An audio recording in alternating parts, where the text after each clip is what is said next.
Hi everybody, I hope everybody is doing a good practice of social distancing and hope everybody is doing well. This week's discussion board post, we had to discuss gestures, and the specific gesture that I picked was raising our hands. Now, I picked this gesture because I noticed that it was very commonly used. Like, we use it in church, we use it when we're speaking to a professor, or we're in large groups of crowds and we want to speak, or we have something to share. So I looked up the emblem, and I think that the emblem is just the symbolic meaning behind it.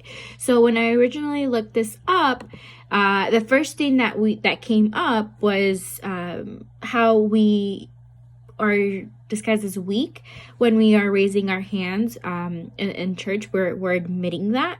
So I thought that it was really ironic, just because when I think of raising our hands, I think about school, and specifically so, I mean, for the most part, it's just in regards to raising our hands in a professional manner to speak here in the United States. So I looked up if I thought it could be universal, and on the Sapiens website, it says, "Is a human wave a universal greeting?" And it actually says that in Europe, here, it's like the opposite. Like, if you use your hand like as a gesture while you're driving, it could mean a wave hello, or it could be a wave thanks. It's a nice way to share your expression. But in Europe, it actually is a negative thing. So if you were to raise your hand while you're driving, it could actually become really offensive.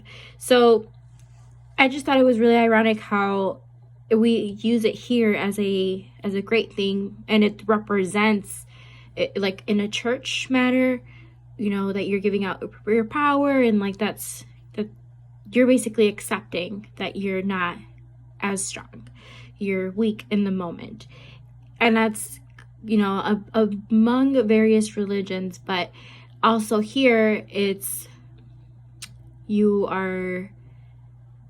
you're not being professional, you're insulting them by just driving. So I thought it was just different, and originally when I looked this up, I thought it would be a universal thing, but it actually isn't. So that's what I learned in regards to the symbols and our non-verbal gestures. Thanks.